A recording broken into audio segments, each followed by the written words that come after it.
Where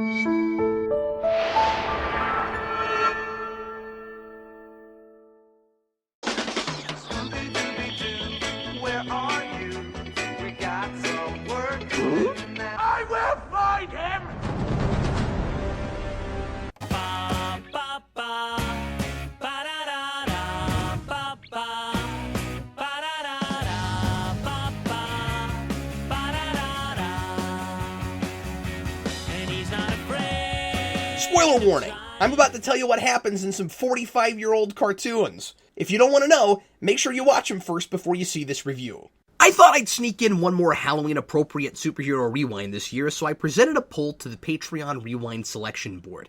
I put Scooby-Doo meets Batman on that list as a silly, off-the-beaten-path choice, never expecting that to be the selection. With Ghost Rider's critically acclaimed presence on Agents of S.H.I.E.L.D. this season, I really expected Spirit of Vengeance to win the poll. I imagine the board just had to see me try an in-depth story analysis on this material. I mean, it's just a couple episodes of Scooby-Doo with Batman in them. They're harmless, silly, formulaic cartoons. If you've seen one episode, you've seen them all. What could I possibly have to say? But I guess it's time to put my money where my mouth is. I don't know that I can draw any interesting story or character conclusions and do much beyond making amusing observations. But if anybody's gonna really dig deep into this material, it'll be me. This isn't a single movie, but rather a collection of 2 episodes that aired as part of the new Scooby-Doo movies from 1972 to 1973, and the title Scooby-Doo Meets Batman is just the name of this DVD release. We're using the word movie really loosely here. I certainly wouldn't have counted this on my must-review list. The show called them movies because they're twice as long as the original series episodes, 40 minutes without commercials.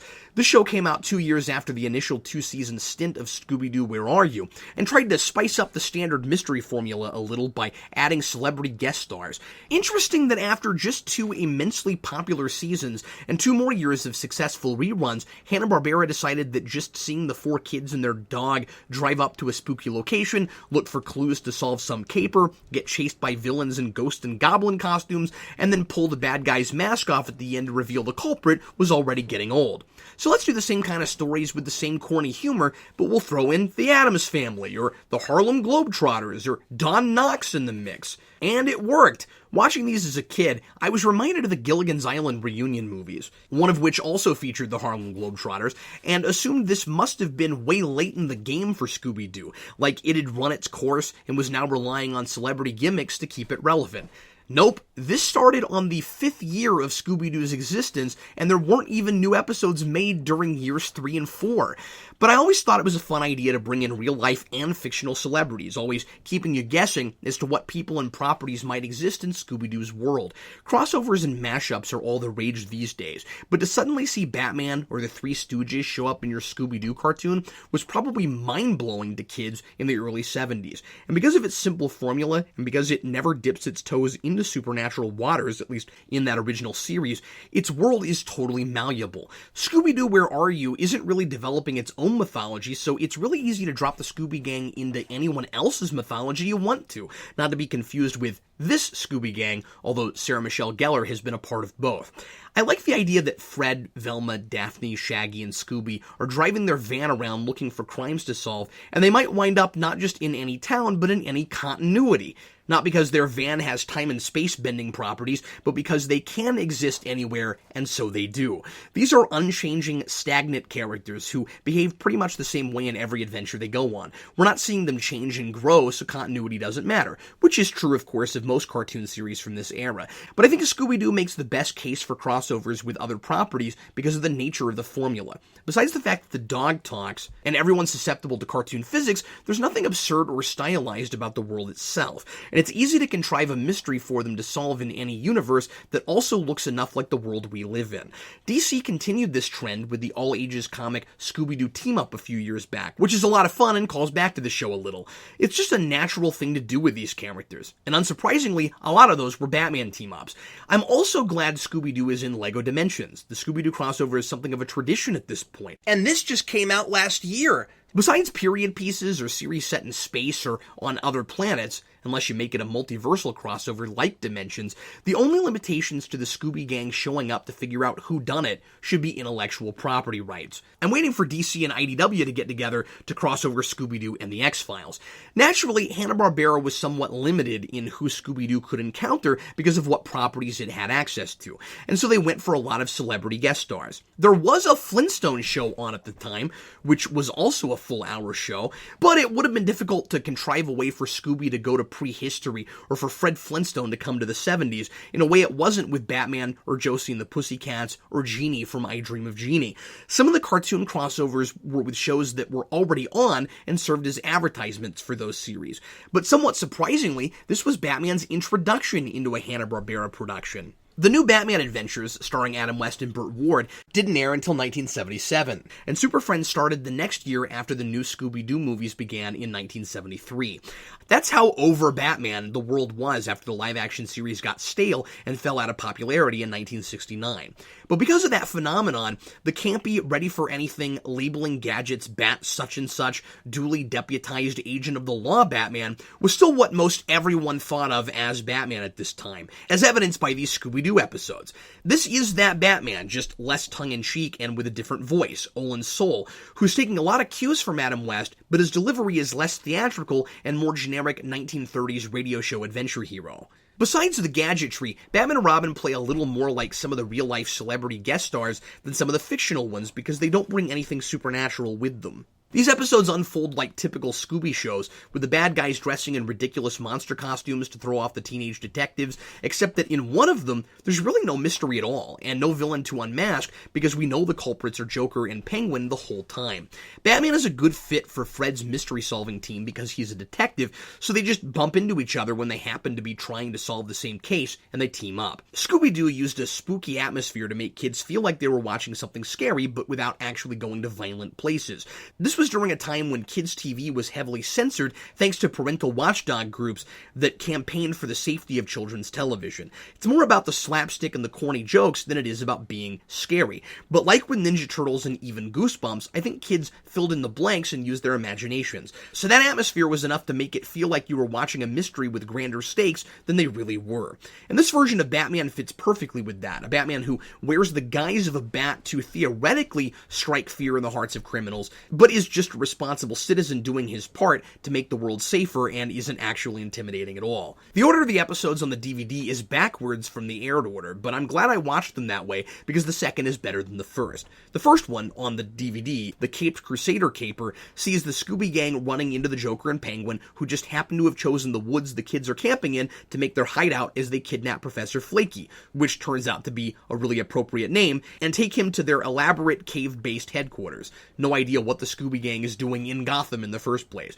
Batman's been looking for them, flying around in the Batcopter, and after checking in with the Scooby Gang, he just keeps doing that for about half the episode. Flying around, using his infrared scanning device, not finding anything, and landing to talk to the kids some more. Joker and Penguin have kidnapped this professor because they've heard he has some new ingenious machine, but hilariously, they have no idea what it is or whether it'll be remotely useful to them. It could have been a newly improved blender, a self-cleaning doormat, or a mechanical Pez dispenser. They don't know, but they get lucky and it turns out to be something they want, though I'm unclear as to whether they plan to use it or to try to make a fortune with it. It's a flying suit that lets out air to propel it. Joker and Penguin screw with the kids, first in making them think they're driving in circles because of a bridge they keep spinning around with a crank.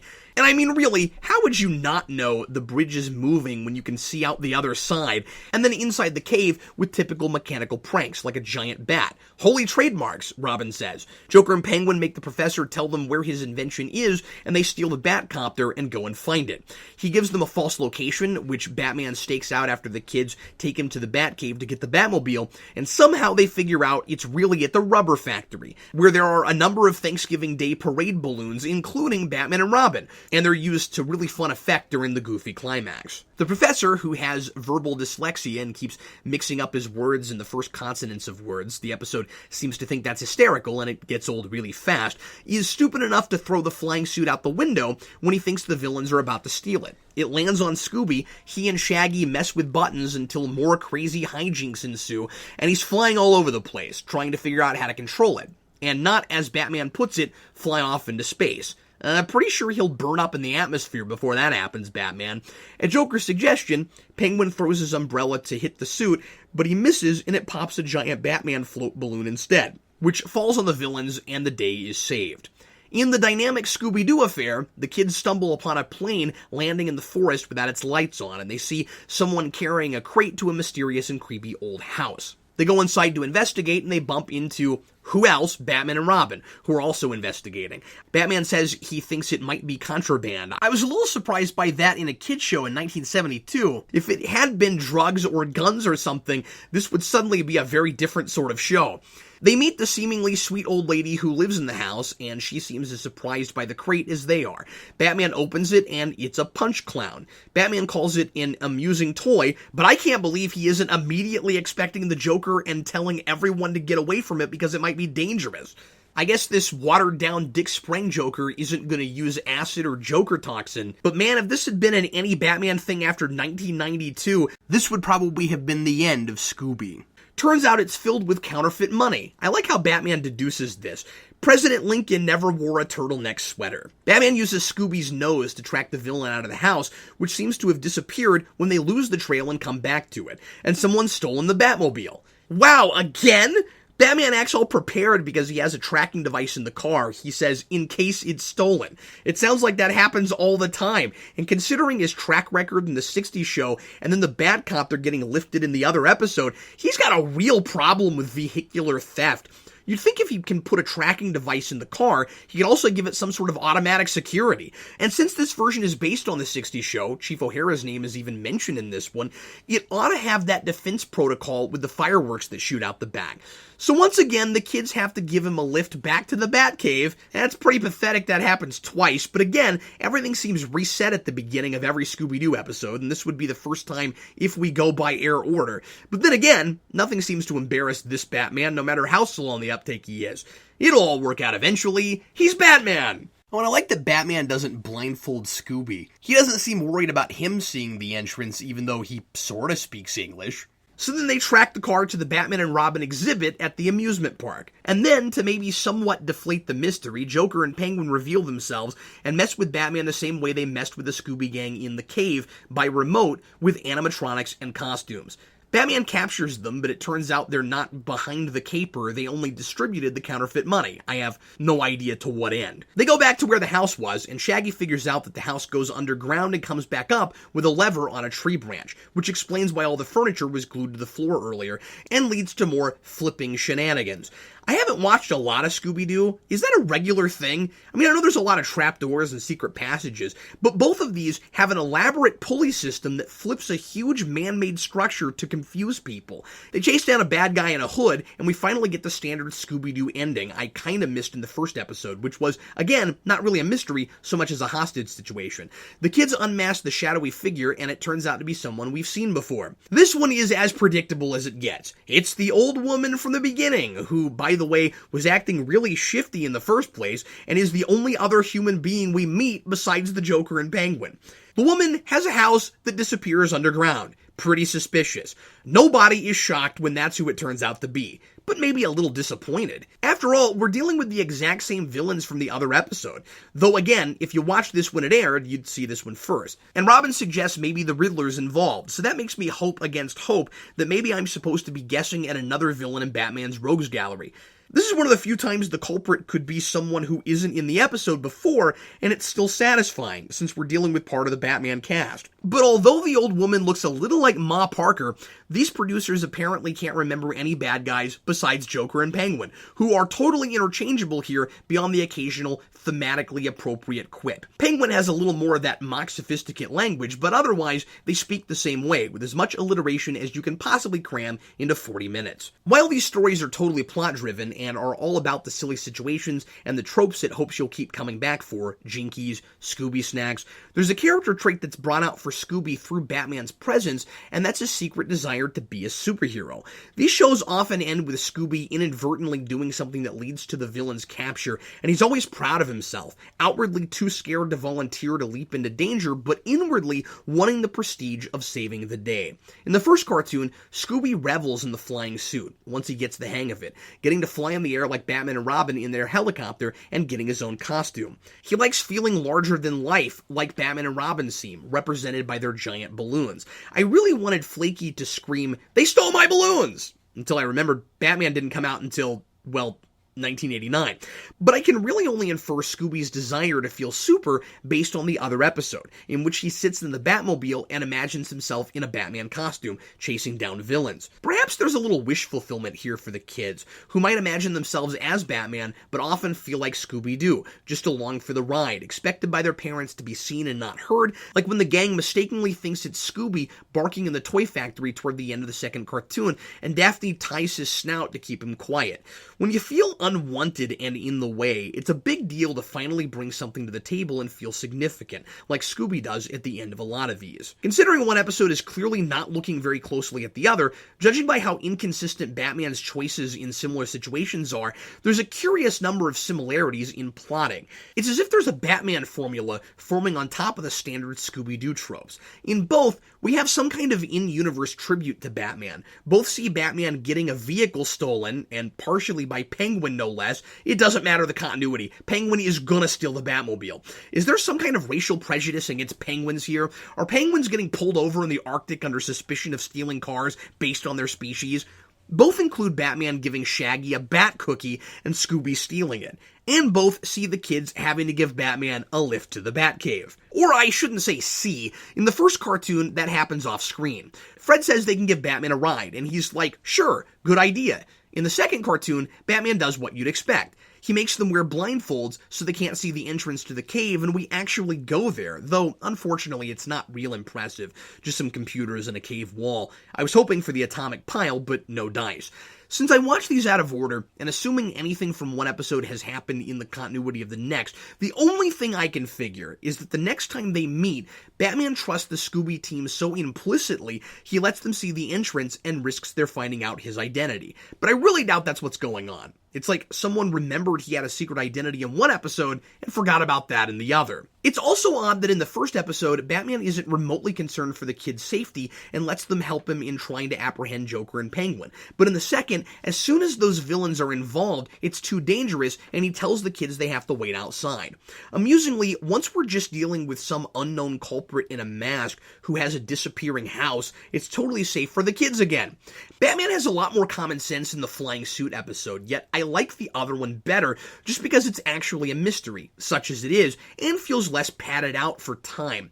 Both of these plots, by the way, could easily have been done in a 20-minute window and are stretched to fill the hour time slot, but there's a little more going on with the one with the counterfeit money, and each of the kids gets a little more to do, with Fred setting up his standard trap for the villain at the end, like he often does in the original show. While a lot of the humor is pretty stock and doesn't always land, it's almost never funny enough to imagine people actually laughing out loud, like in the laugh track that's trying to tell me things I don't think were even meant to be jokes are funny.